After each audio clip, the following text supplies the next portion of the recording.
Graça e paz, meus irmãos. O Senhor esteja te abençoando aí na sua casa, onde você estiver nos assistindo nessa noite, cultuando ao Senhor também. Deus abençoe a sua família, Deus nos abençoe a todos que estamos aqui, mesmo em menor número, todos nós que estamos aqui no templo, proporcionando esse momento ao povo de Deus, esse momento de reflexão e de culto, para que mesmo não estando em comunhão, presentes na igreja, nós não percamos de vista a palavra de Deus, a pregação do Evangelho e enfim sermos edificados pelo Senhor a partir da sua palavra. Nessa noite, queridos, eu quero compartilhar um texto com os irmãos que se encontra no livro dos Salmos. Livro dos Salmos, o de número 13.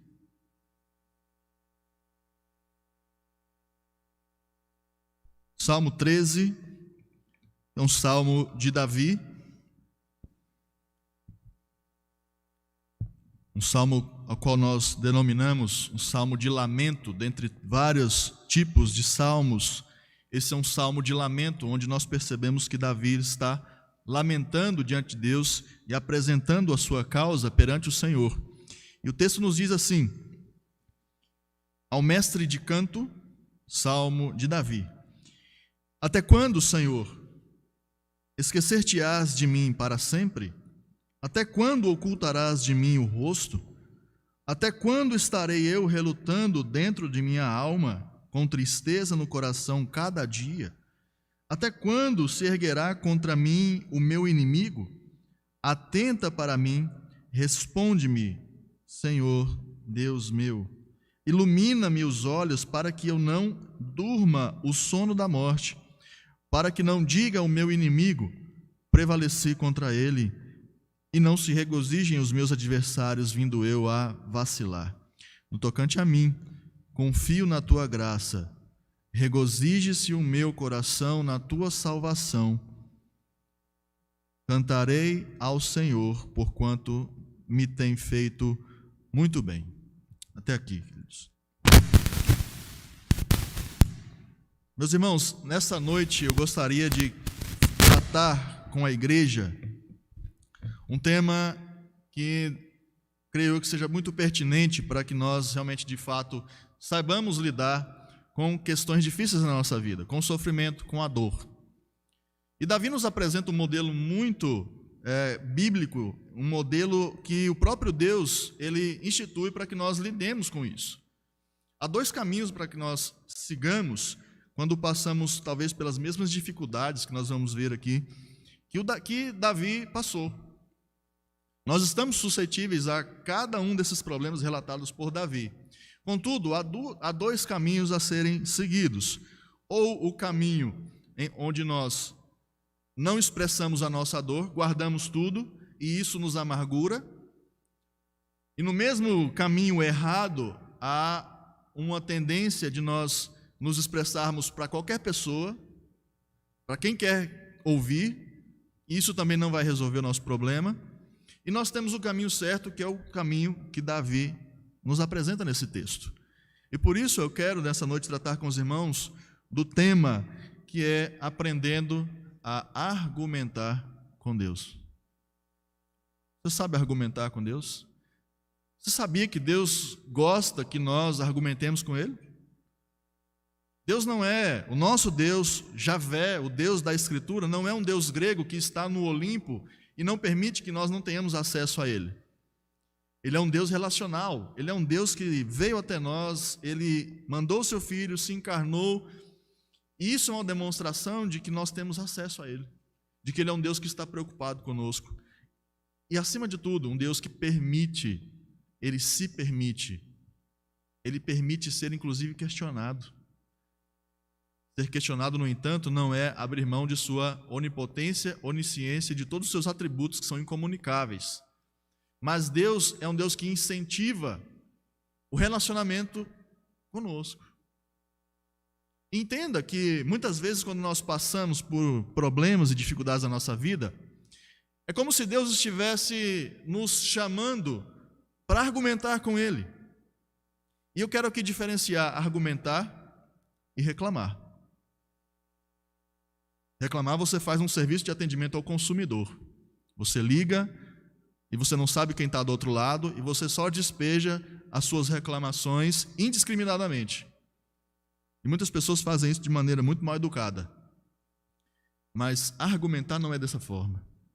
Argumentar é para quem tem intimidade com o Senhor. Argumentar é alguém que apresenta fatos, é alguém que está interessado em resolver o seu problema, mas não de qualquer forma. Alguém que está interessado em ter o seu problema resolvido, mas de uma maneira pacífica e falando com quem realmente pode resolver tudo. Por isso, nessa noite, eu quero, a partir do exemplo, não do próprio Davi em si, mas tendo Davi como instrumento de Deus para nos ensinar tudo isso. Porque Davi, nesse texto, não é o personagem principal. Davi, nesse texto, é apenas um instrumento de Deus para nos mostrar que nós, que temos um relacionamento pactual com o Senhor, podemos sim argumentar com Ele. Se passamos por algum problema, alguma dor, algum luto, alguma dificuldade, seja ela qual for, nós temos essa liberdade de argumentar com o nosso Deus. E lembrando que isso é uma oração. Davi está orando diante de Deus, e Davi, na verdade, quando ele compõe esse salmo, ele está acrescentando mais uma música no inário que era cantado pelos hebreus. Porque é isso que os salmos são. O livro dos salmos era o inário do povo hebreu. O povo hebreu cantava os salmos. Esse título, salmos aqui, é um título dado posteriormente, quando na verdade o título desse livro deveria ser louvores. Ou seja, é o inário. E essa expressão, quando você olha para o início desse texto e você vê ao mestre de canto, Salmo de Davi, está identificando quem o escreveu, quem é o autor dessa música, que é uma oração. E essa expressão ao mestre de canto é ao mestre de coro, aquele que está regendo o coro da igreja. Alguém que está sendo responsável por fazer com que a igreja cante isso. E é tão interessante, queridos, antes mesmo de nós entrarmos nesse texto, é tão interessante porque por que Deus permite, por que Deus inspirou um livro como esse para servir de inário para o povo hebreu? Por que Deus inspirou esse inário? Vale lembrar que na época o povo hebreu não tinha acesso à palavra escrita, como nós temos hoje. Isso nós falamos desde Moisés até o período de Davi e até os dias de Cristo. A escritura, como palavra escrita e revelada, não era acessível. Como é que o povo, então, aprendia a teologia e a boa teologia do Senhor, de Yahvé? Através da música. E aqui nós podemos já fazer uma aplicação. Qual a importância de nós analisarmos as músicas que cantamos aqui no culto? Músicas são doutrina. Você e eu cantamos doutrina. Nós precisamos ser críticos com aquilo que cantamos e aquilo que ouvimos. Por conta disso, Deus se preocupa com isso. E quando uma criança ouvia uma música como essa, ele estava sendo doutrinado. Quando alguém que estava passando por um problema, uma dificuldade, ouvia uma música como essa, ele era edificado e ele sabia como agir. Por isso que música é tão importante na igreja. Mas um outro fato cercando esse livro dos Salmos, além de ser esse inário e essa fonte de teologia, no momento em que não havia palavra escrita, é que se você prestar atenção, se você ler do Salmo 1 até o Salmo 150, você vai ver o Antigo Testamento condensado ali. De que forma? A história da salvação está sendo contada no livro dos Salmos. E você pode me perguntar, mas como? Como que isso acontecia? Como que a história da salvação, que é a história de Deus salvando o seu povo durante todo o seu período de existência e efetuando, a partir dos seus atos poderosos, um livramento do povo de Deus, do seu próprio povo, remetendo à salvação final. Como é que o livro dos Salmos nos mostra isso? Você tem Salmos mostrando Deus como Criador, Gênesis. Você tem Salmos mostrando que o ser humano é pecador, Gênesis 3. Ou seja, aqui a natureza divina, criadora, já está sendo revelada. A natureza pecadora do ser humano está sendo revelada. Você tem Salmos que demonstram o sofrimento presente e a esperança no porvir. Você tem salmos que mostram o descanso do povo de Deus após a morte. E você tem salmos, aqueles que nós chamamos de salmos messiânicos, que mostram a figura de Cristo sendo o Messias libertador do seu povo. Está percebendo? Está percebendo que Deus ele condensou a história da salvação num inário? Portanto, ainda falando dessa aplicação, música é teologia. Aquilo que você ouve, você está doutrinando seu coração. Mas não é sobre música que eu quero falar nessa noite.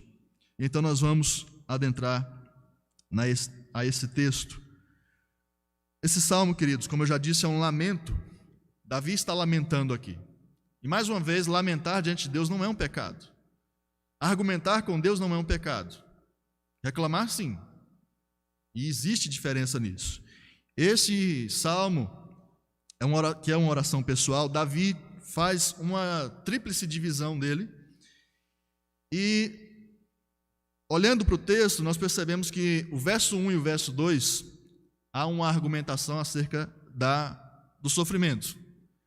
Davi está argumentando com Deus acerca do sofrimento. Ele está expondo o seu coração e aquilo que está dentro do seu coração, de fato, a Deus.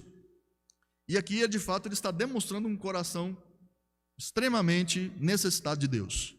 A segunda parte, muito bem dividida, é um apelo pela ajuda de Deus. Ou seja, ele expõe os seus argumentos, ele expõe o seu sofrimento, mas agora ele não se contenta em apenas expor isso. Ele apela para Deus, ele faz um pedido de ajuda. E a terceira divisão que nós percebemos muito claramente nesse texto é a retomada ao louvor a Deus. Portanto, se você quer aprender nessa noite, e todos nós precisamos aprender isso, aprender a argumentar com Deus, nós precisamos olhar para esse texto. Para que a gente não se afogue na amargura dos nossos sentimentos que podem estar dilacerados, a dor, o luto. Nós podemos passar por tudo isso. Jesus Cristo mesmo diz que no mundo nós teremos aflições. Mas esse salmo nos ensina como passar por elas, sem nos amargurar, sem tomar o caminho errado de expor a nossa dor para o mundo inteiro ver. Isso acontece muito na internet. Pessoas se expondo indiscriminadamente na internet, expondo suas dores através de tweet, através de Instagram. Querido, entenda que o Twitter não vai te ajudar. As pessoas só vão zombar da sua dor. As pessoas só vão ver o quanto você está sendo imaturo ao expor o seu coração num lugar totalmente inapropriado. E aqui nós encontramos o caminho para que isso não aconteça. A primeira parte, então, queridos, a qual Davi ele nos mostra como argumentar com Deus de maneira aceitável pelo próprio Deus, porque Deus ele é quem estende essa mão a nós, é Ele quem aceita essa argumentação. Davi expressa, verso 1 e verso 2, 4 dificuldades que fizeram com que ele escrevesse tudo isso, fizeram com que ele escrevesse essa oração e essa música. E essas dificuldades se manifestam através de 4 perguntas idênticas, que é: até quando, Senhor? Davi ele se apresenta diante de Deus com essas 4 perguntas e aí ele descreve o problema que ele está passando. Essa expressão, até quando, Senhor? Não é algo simples de se entender. Não é algo simples de se aceitar, inclusive. De se aceitar como Davi está passando por um simples problema. Mas essa pergunta que Davi faz, essas 4 perguntas feitas por Davi, refletem um sentimento de urgência, refletem um sentimento de desespero. Porque quem está passando por isso que Davi está passando aqui, está desesperado, está em desespero, está com um grau de urgência para resolver os seus problemas muito grande. Então, nós não podemos ver essa oração que Davi está manifestando aqui como algo simples, como algo, tudo bem, é uma fase. Até mesmo no aconselhamento, alguém que está passando por tudo isso e tem as mesmas características dessa oração de Davi, não é simplesmente, vai passar, meu querido, é uma fase. Não é isso, não é assim. Mas nós devemos, inclusive, ao aconselharmos mutuamente, redirecionar o foco de quem está sofrendo por esse texto e mostrar que nós podemos sim ter um relacionamento dessa forma com Deus. E esses 4 até quando de Davi refletem, primeiro, um sentimento de abandono por Deus. Davi está se sentindo abandonado por Deus. Sentimento de rompimento, de comunhão, provocado não por Davi, mas provocado por Deus. Davi está falando. O que Davi está refletindo nas suas frases é que ele está sentindo que Deus rompeu com ele. O terceiro, até quando, de Davi, revela um coração tomado por tristeza, talvez até uma depressão. E o quarto, até quando, de Davi, revela que há um inimigo ou inimigos rodeando Davi, inimigos humanos, que não são identificados no texto, mas que provavelmente estão perseguindo Davi, querendo tirar o seu trono ou tirar até mesmo a sua vida. Então, querido, perceba que nesse texto é aquela fase da vida, aquele momento da vida em que tudo acontece ao mesmo tempo. Você já passou por isso? Vem tudo como uma cachoeira para cima de você. Parece que nessa mesma semana que uma coisa começa a dar errado, tudo começa a dar errado. Se você não passou por isso, é provável que você passe por isso um dia. E é justamente isso que Davi estava passando. Tudo de uma vez. E por que Deus permite isso?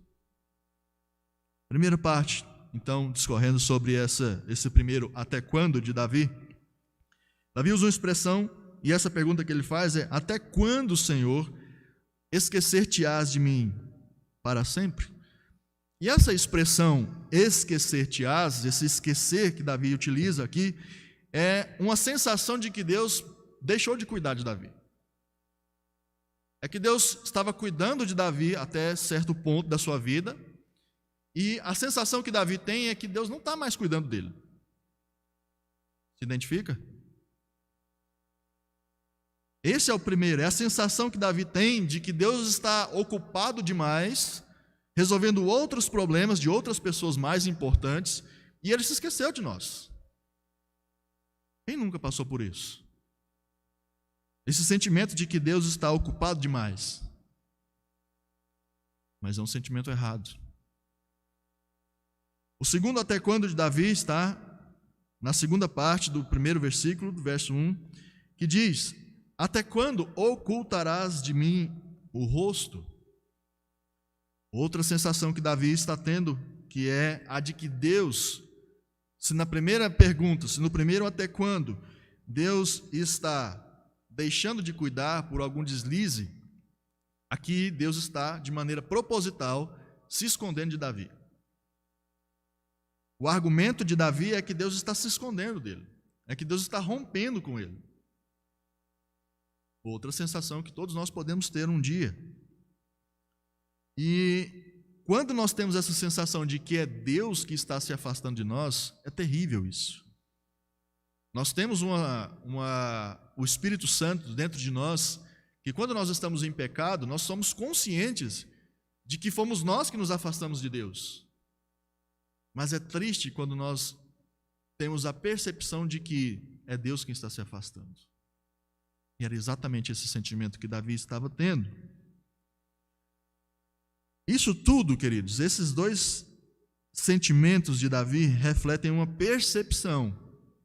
Perceba, refletem uma percepção pessoal da situação que está rodeando Davi. Não que isso seja a realidade. Não que Deus esteja realmente fazendo isso, mas essa é a percepção de Davi. E o verso 2, a primeira parte do verso 2, nós temos o terceiro até quando. E diz o seguinte: até quando estarei eu relutando dentro de minha alma, com tristeza no coração cada dia? Davi está relutando dentro de si mesmo com tristeza no coração. E isso quer dizer o quê, queridos? Que tristeza é essa que Davi está relutando no seu coração? Davi, ele está cansado. Quem está sofrendo, cansa. Quem está sofrendo o tempo todo está cansado. Especialmente quando o sofrimento, como eu disse, vem tudo de uma vez. Quando você começa a sofrer muitas coisas, muitos problemas, tudo de uma vez, você não consegue encontrar a solução, você se torna uma pessoa cansada. Porque o cansaço pesa. E é por isso que Jesus vai fazer esse convite lá para os moradores de Jerusalém: vinde a mim, os que estáis cansados, sobrecarregados, e eu vos aliviarei. O que Jesus está nos mostrando no Novo Testamento é o caminho que Davi estava percorrendo aqui. O que Jesus está mostrando no Novo Testamento, e ele é a causa de nós podermos entrar na presença de Deus e fazer tudo isso, é que há um caminho para se seguir, ao invés de se fechar em si mesmo, se fechar no seu sofrimento e afirmar: essa é a vida. Tantos irmãos estão vivendo desse jeito, tantos cristãos que têm esse tesouro, que é a palavra de Deus e o Espírito Santo habitando neles, dizendo: essa é a vida mesmo, está tudo certo, o sofrimento é meu, e eu vou pegar esse sofrimento e vou curtir até o dia que Cristo me chamar. Mas saiba você que essa não é a vida que Deus propõe para nós. O sofrimento, ele deve nos levar a uma condição de aproximação de Deus. Mas o fato é que Davi, ele estava tão fadigado por procurar e não encontrar solução para os seus problemas. É isso que ele está dizendo. Essa relutância dentro da sua alma é a frustração, queridos, de nada acontecer como queremos. É viver sem uma perspectiva de solução. É quando vem tudo de uma vez e você tenta resolver um problema, não consegue. Você tenta resolver outro, não consegue. E nada do que você faz está dando certo. Talvez porque você não está tomando o caminho certo. Lembrando que não há possibilidade de chegar no destino certo por caminhos errados. Se você quer chegar no objetivo, o objetivo de ter um livramento de Deus, de ter o auxílio divino, você precisa tomar o caminho certo. E Davi, ele estava com essa tristeza no seu coração, dia após dia. E ao invés de Davi sentir que as misericórdias do Senhor se renovam cada manhã, o que ele estava sentindo é que o sofrimento é que estava se renovando a cada manhã. Porque ele não tinha perspectiva de nada. Ele não tinha perspectiva de melhora, ele não tinha perspectiva de Deus estar cuidando dele de novo, ele não tinha perspectiva de ter os seus inimigos afastados dele. Ele não tinha nada disso.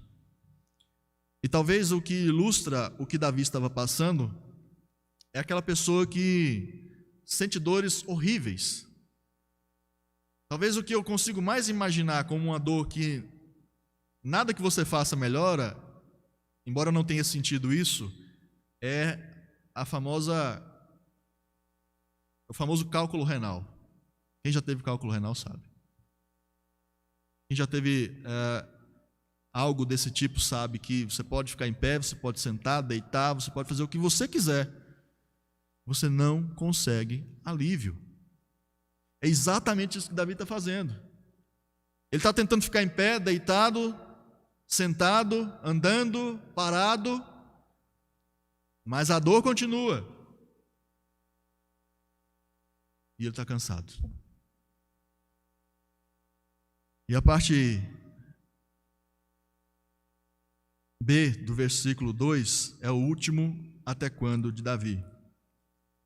E diz o seguinte: até quando se erguerá contra mim o meu inimigo?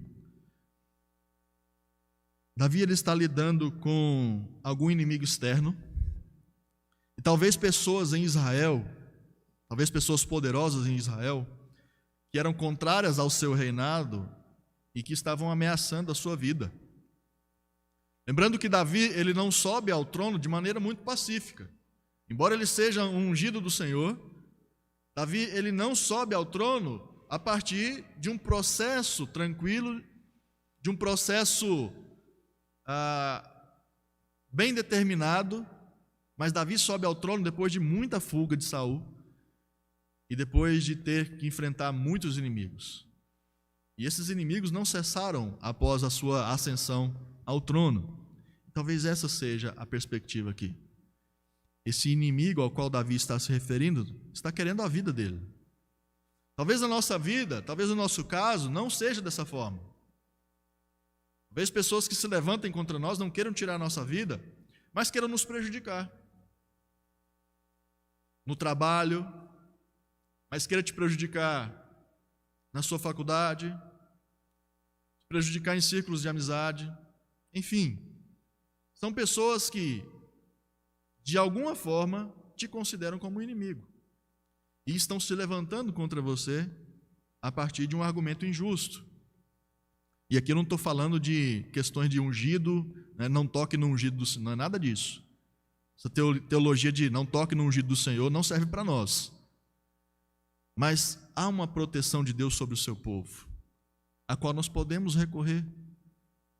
Se existem pessoas dessa forma, nos perseguindo, nos tentando prejudicar de alguma forma, atentando contra a nossa integridade de alguma maneira, o Senhor está nos incentivando a colocar isso diante dele, a argumentar com ele.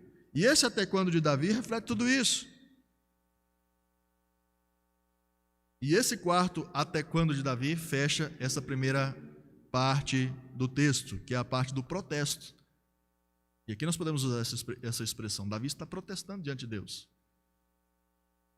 Por ele estar com um sentimento de esquecimento de Deus, por ele estar com um sentimento de que Deus está rompendo a relação com ele, um protesto por ter o seu coração tomado pela tristeza, e um sentimento, um protesto por perseguição de um inimigo. E agora Davi entra na segunda parte dessa oração, que é uma música, e nós somos levados por ele.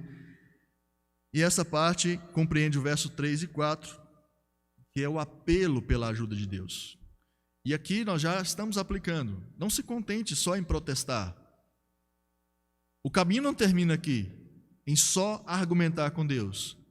Agora Davi está apelando por ajuda. E é mais um passo para nós aprendermos a argumentar com Deus. O verso 3, a parte A, diz: atenta para mim, responde-me, Senhor, Deus meu. Esse atenta que Davi está escrevendo aqui nesse texto é um clamor por socorro. Se lá no verso 1, Davi está com a sensação de que Deus o abandonou, de que Deus se esqueceu, e de que Deus rompeu a sua relação com Davi, aqui ele está clamando a Deus: preste atenção em mim. Preste atenção em mim, Deus. Olha para mim.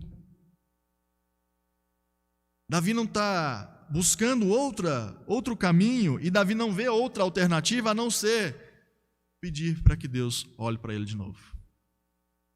Se é uma sensação que existe no nosso coração de que Deus esqueceu-se de nós, porque a nossa vida está tão imersa a tantos problemas e dificuldades, aqui Davi está colocando a cabeça para fora desse furacão todo e pedindo para que Deus olhe para ele. Davi está submergindo nesse mar de problemas, mas ele ainda consegue pôr a sua face para fora da água e pedir: Deus, atenta para mim.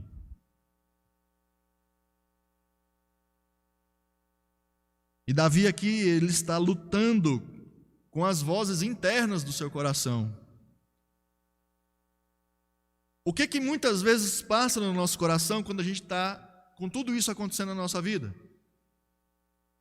Existem vozes dentro de nós, e aqui eu não estou dizendo que nós somos malucos, ouvindo vozes. O que eu estou dizendo é que o nosso coração, que é enganoso, começa a nos doutrinar, dizendo mesmo isso, que Deus se esqueceu de você. Olha, você era fiel a Deus e olha o que Ele te trouxe. Olha como Deus está retribuindo o seu trabalho na igreja, porque você é um bom crente, porque você é justo. E aí você começa a alimentar isso no seu coração. Você começa a alimentar e acreditar que realmente você não merece estar passando por isso, porque você é bom, porque você toca na igreja, porque você é um bom conselheiro, porque você dá seu dízimo certinho. E aqui a gente cai no erro do farisaísmo. Olha, Senhor, como eu sou justo. Olha, Senhor, olha para as minhas obras. Como que eu posso estar passando por isso? E aqui, exatamente aqui, é onde nós podemos perder a graça de Deus de vista. Porque eu não sou bom. Porque eu não sou justo. Porque as minhas obras diante de Deus são insuficientes para que Deus realmente venha ao meu socorro. Mas então, quem é que vai ser o argumento para que eu realmente seja socorrido por Deus? Pelas obras de quem é que eu vou ser socorrido por Deus? Não pelas obras de Adão, mas pelas obras de Cristo. É aqui que a graça atua, queridos. É aqui que Deus ele vai tirando as nossas forças para a gente entender, não é pelo teu braço, não é pela tua inteligência, não é pelo que você pode fazer por si mesmo, mas é a minha graça e ela te basta. Porque o poder de Deus se aperfeiçoa na nossa fraqueza. Atenta para mim, Senhor.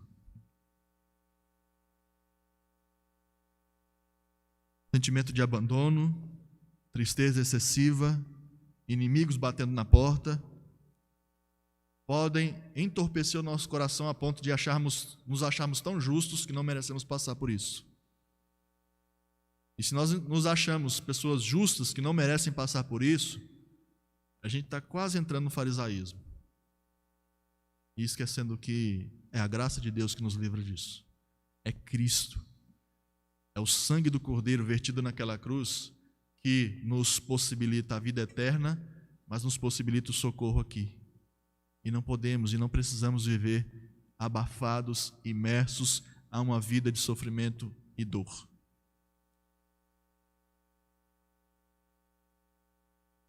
Ainda no verso 3, a parte B, Davi faz o seu pedido para não morrer. Ele diz o seguinte: ilumina-me os olhos para que eu não durma o sono da morte. João Calvino afirma que essa expressão ilumina-me os olhos, é uma expressão que demonstra uma necessidade de Deus soprar o fôlego de vida. É como se Davi estivesse, mais uma vez, tão exausto pela situação, que ele se sente quase morto. Ele está desfalecendo. E o que ele clama aqui é justamente que Deus envie o seu espírito, um fôlego de vida, para que ele reviva, para que ele possa, de fato, respirar e ter os seus problemas resolvidos. Talvez nós nunca cheguemos nesse grau de desespero. É possível que nós nunca passemos por um grau de tristeza tão excessivo que nós sentimos até a morte chegar na nossa vida. Mas Davi estava passando por isso. E cada um aqui sabe a dor que sente. Cada um sabe o nível de sofrimento ao qual está imerso. E talvez você se identifique com essa situação de Davi. Você já está tão exausto, cansado de ter os problemas não resolvidos, de ter pessoas tentando te prejudicar injustamente, que você já não tem mais esperança na vida, apesar de ser um cristão. E aqui a teologia da prosperidade passa longe. Porque Davi estava sentindo que os seus olhos, a sua vida já estava perdendo sentido. Mas essa expressão, ilumina-me os olhos, é só um modo de se referir à nossa motivação do dia a dia. Essa expressão, ilumina-me os olhos, é alguém que precisa de força para cumprir as coisas mais simples do dia a dia. Então aqui, possivelmente, Davi realmente estava em um grau de depressão, talvez, extremo. Porque quem passa por uma depressão dessa forma não tem ânimo para nada. E se esse for o seu caso, meu irmão, o Espírito Santo é o caminho para a gente resolver tudo isso. Deus, ele usa profissionais da saúde, psicólogos, remédios. Deus pode usar tudo isso. Mas é preciso que você também não abandone o seu relacionamento com Ele. O relacionamento com Deus é o princípio para que todas as nossas angústias elas sejam resolvidas.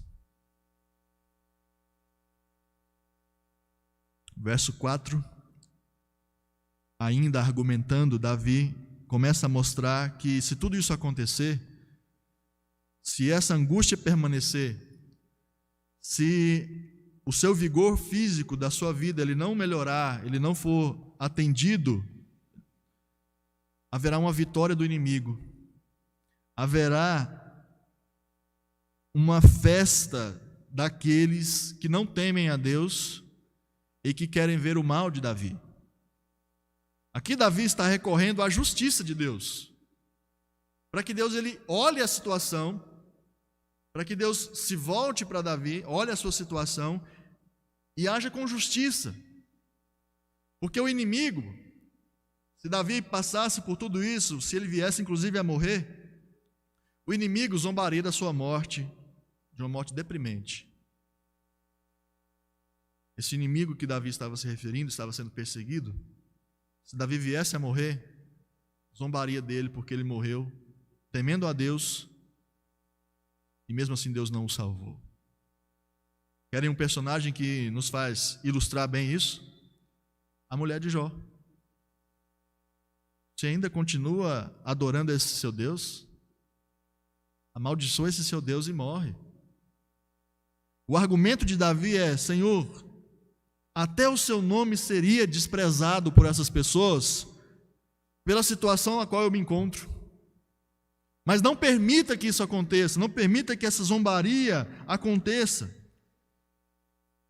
Porque ele diz: e não se regozijem os meus adversários, vindo eu a vacilar. Aqui haverá uma festa. E o inimigo também declararia vitória da causa injusta sobre o justo. Ou seja, se Deus está realmente permitindo isso com Davi, isso na visão dos inimigos, é porque eu sou melhor que ele. É porque esse Deus que ele serve, no momento de angústia, não vai salvá-lo. Então é o triunfo do injusto sobre o justo. E você pode argumentar com Deus dessa forma? É claro que pode.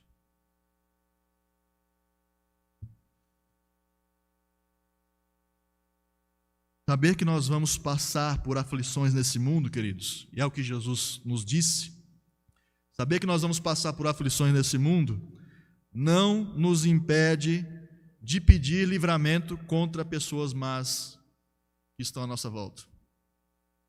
Não é você simplesmente pegar essa palavra de Jesus e achar que, ok, eu vou sofrer até o final da minha vida porque Jesus que disse isso.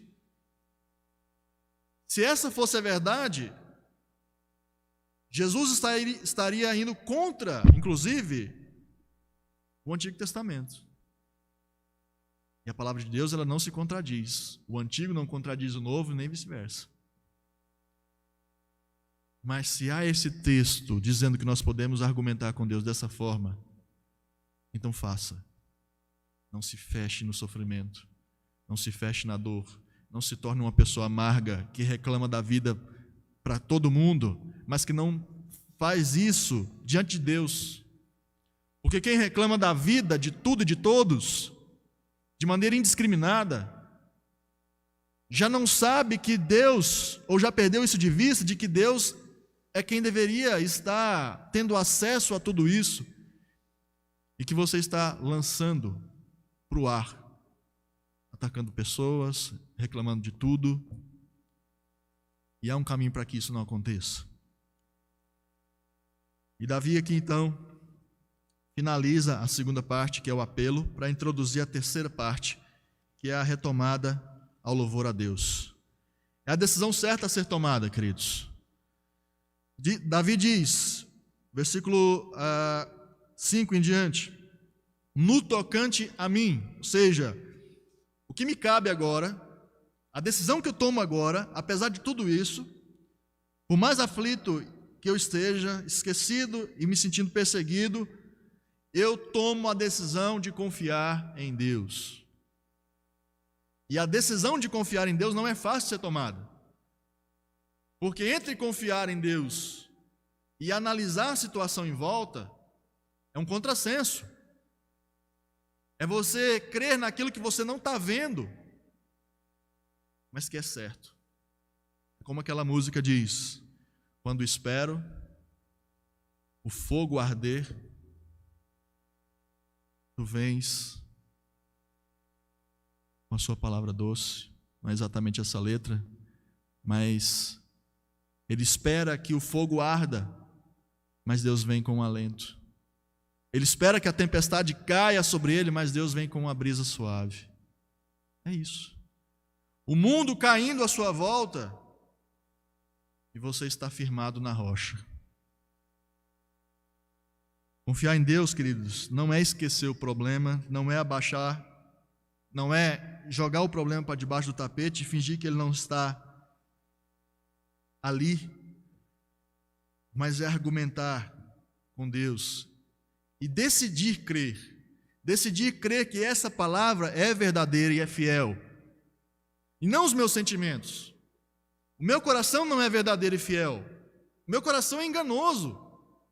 E se eu resolver dar voz ao meu coração, ao invés de dar voz ao Espírito Santo que fala através da Escritura, eu estou me enganando. Eu não estou tomando o caminho certo. Davi confia no favor imerecido que é a graça. E ele, apesar de tudo, se alegra. Ele se alegra. Não no seu trono, não na sua riqueza, não na sua família, nos seus amigos, mas ele se alegra na salvação. Olha o que diz o verso 5. No tocante a mim, confio na tua graça. Regozije-se o meu coração na tua salvação. Meus irmãos, se Deus não nos desse mais nada além da salvação, nós já seríamos os mais abençoados dos homens. Por isso, quando você for pensar em bênção na sua vida, não olhe simplesmente por aquilo que Deus não está te dando, ou por aquilo que Deus tirou de você, ou pelo mar de problemas que está te cercando, mas se lembre daquilo que você já recebeu, e isso ninguém pode tirar de você, que é a salvação em Jesus Cristo. Sempre que você tiver achado que Deus te abandonou, que Deus se esqueceu de você, que os seus inimigos estão prevalecendo, saiba que o amor de Deus se manifestou naquela cruz por você e que os seus inimigos, os inimigos da cruz, já estão derrotados. E não há o que temer.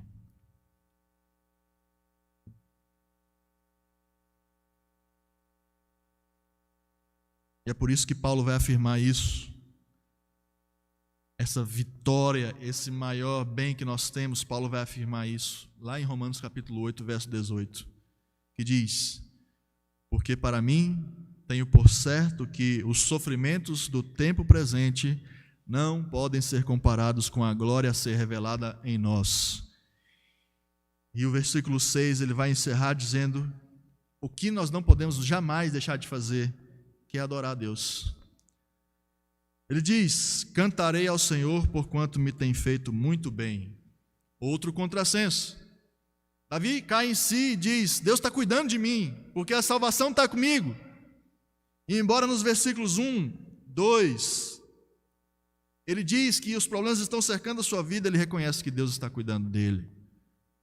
E é como aquele hino 108 diz: O que diz o hino 108? Se paz, a mais doce, me deres gozar, se dor, a mais forte sofrer. Ó, seja o que for, tu me fazes saber que feliz com Jesus sempre sou. Sou feliz com Jesus, meu Salvador. Ou o hino 63, já que nós estamos falando de música, e o povo de Israel cantava esse hino, não o 63, mas o hino 3, o Salmo 13. E o hino 63 nos diz: se da vida as vagas procelosas são, se com desalento julgas tudo vão, conta as muitas bênçãos, dize-as de uma vez, e verás surpreso o quanto Deus já fez. E vem o refrão: tens acaso mágoas, triste ao teu lidar? É a cruz pesada que tens de levar. Conta as muitas bênçãos, logo exultarás, e fortalecido tudo vencerás. Teologia cantada. Queridos, eu quero aplicar esse texto então para a nossa vida. Eu quero dizer que o servo de Deus, ele passa por períodos assim. Por mais fiel que ele seja, por mais crente que ele seja, ele passa por isso.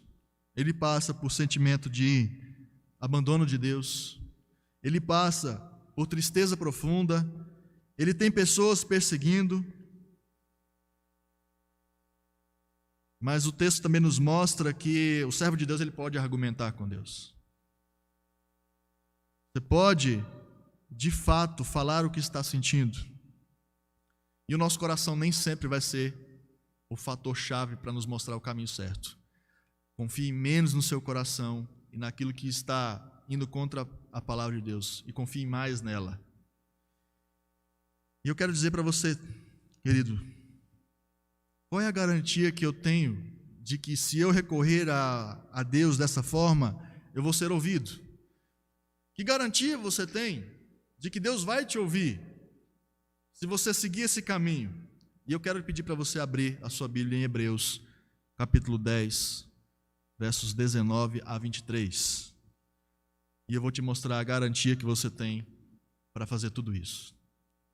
Hebreus, capítulo 10, versos 19 a 23, nos diz: tendo, pois, irmãos, intrepidez para entrar no Santo dos Santos, pelo sangue de Jesus, pelo novo e vivo caminho que ele nos consagrou pelo véu, isto é, pela sua carne, e tendo grande sacerdote sobre a casa de Deus, aproximemo-nos com sincero coração, em plena certeza de fé, tendo o coração purificado de má consciência e lavado o corpo com água pura. Guardemos firme a confissão da esperança sem vacilar, pois quem fez a promessa é fiel. Sabe quem te garante esse acesso? Jesus Cristo, nosso sumo sacerdote.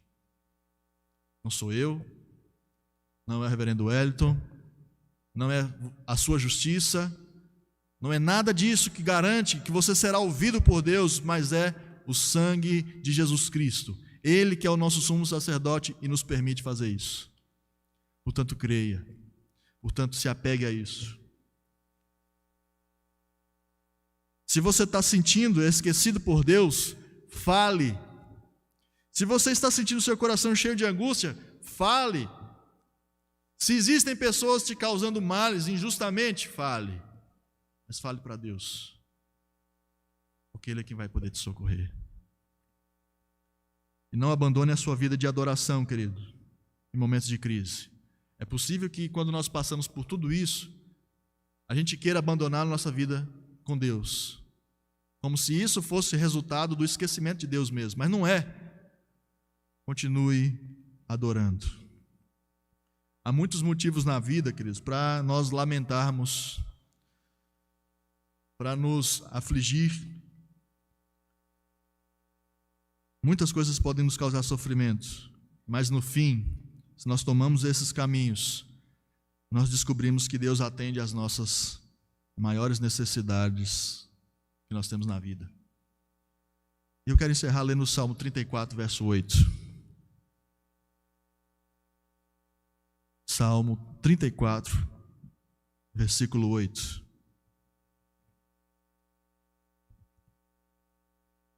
Eu quero convidar os irmãos, os poucos irmãos que estão aqui conosco, e se você também quiser fazer isso na sua casa, vamos ler todo mundo juntos.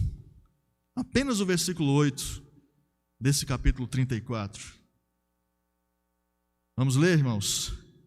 Ó, provai e vede que o Senhor é bom. Bem-aventurado o homem que nele se refugia. Há um desafio sendo feito. Prova. Deus está te chamando. Prove que Deus é bom. Experimente desse caminho.